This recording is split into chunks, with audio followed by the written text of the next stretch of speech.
여러분 안녕하십니까? 이어서 경남 소식입니다. 경남 지역은 오늘 밤부터 남해안을 중심으로 비가 내리기 시작해 차츰 경남 전역까지 확대되겠습니다. 제9호 태풍 마이삭이 북상하면서 경남은 내일 오후를 기해 태풍 예비특보가 내려질 예정입니다.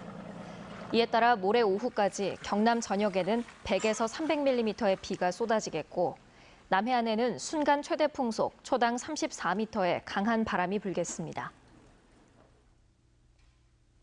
2003년 태풍 매미와 경로가 유사한 제9호 태풍 마이삭이 북상함에 따라 경상남도도 비상체제에 돌입했습니다. 경상남도는 이번 태풍이 강풍과 많은 비를 동반하고 태풍 상륙이 예상되는 2일 밤부터 3일 새벽은 한 달 중 해수위가 가장 높은 시기여서 폭풍 해일이 발생할 가능성도 큰 것으로 보고 있습니다. 이에 따라 경상남도는 배수장 점검과 침수 우려 지역 주민 사전 대피, 지하 영업장 영업 중지 권고, 지하 주차장 차량 대피 등을 당부했습니다. 경남의 코로나19 해외 입국 확진 환자 1명이 추가됐습니다. 김해에 사는 20대 남성으로 업무차 미국을 방문했다 지난달 30일 인천공항으로 입국해 어제 보건소 검사 결과 확진됐습니다. 또 어제 확진 판정을 받은 내서 약사의 접촉자 12명은 검사 결과 모두 음성으로 나왔으며 도는 이 약사가 출근한 지난달 27일부터 29일까지 약국 방문자 중 증상이 있는 사람은 보건소를 방문해달라고 당부했습니다. 경상남도가 중앙부처와 협의해 마산의료원 내 코로나19 환자 치료를 위한 133병상을 추가로 확보했습니다. 이에 따라 마산의료원 내 병상은 기존 98병상에서 231병상으로 늘어 경남에는 모두 263병상이 확보됐습니다. 현재 경남에는 확진 환자 70명, 검역소 환자 1명까지 71병상을 쓰고 있어 남은 병상은 192병상입니다. 도내 주요 대학들이 2학기에도 당분간 비대면 수업을 원칙으로 학사를 운영할 방침입니다.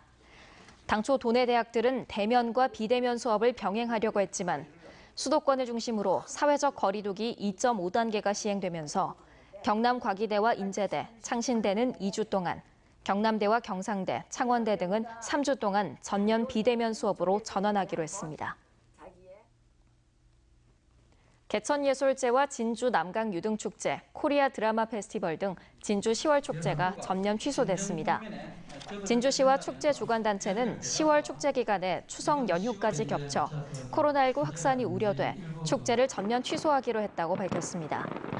다만 코로나19가 진정 국면에 접어들게 되면 올 연말에는 지역 거점별 유등 전시와 소규모 온라인 문화예술 공연을 개최하는 방안을 검토하겠다고 밝혔습니다. 인천공항공사가 항공정비업을 할 수 있도록 한 인천공항공사법 개정안에 민주당과 통합당 경남도당 모두 반대한다고 밝혔습니다. 김정호 민주당 경남도당 위원장은 어제 카이 사천 본사를 방문해 인천공항공사가 항공정비업을 별도로 하는 것은 항공정비업마저 수도권 집중과 불균형을 가속화하는 것이라며 반대 입장을 분명히 했습니다. 통합당 경남도당도 논평을 통해 사천시가 시비와 도비, 국비 등 600억 원을 투입해 항공정비단지를 조성하고 있다며 분산보다 집중해야 경쟁력을 높일 수 있다고 밝혔습니다. 섬진강 유역 수해대책위는 지난달 폭우 때 섬진강 댐 방류로 피해를 입었다며 수자원공사와 환경부, 국토부, 농어촌공사 등의 관련 기관 감사를 감사원에 청구했습니다. 대책위는 또 피해 주민에 대한 손해배상을 요구하며 어제 국회 앞에서 팻말 시위를 벌였습니다. 거제시와 거제시의회, 거제상공회의소 등 7개 기관이 오늘 오후 거제시청에서 가덕신공항 건설촉구 대정부 공동건의문을 발표했습니다. 이들 단체는 공동건의문에서 동남권 관문공항 건설은 동부가 물류 허브공항으로 반드시 필요하다며 24시간 안전하고 편리한 미래 확장성이 높은 가덕신공항이 건설돼야 한다고 강조했습니다.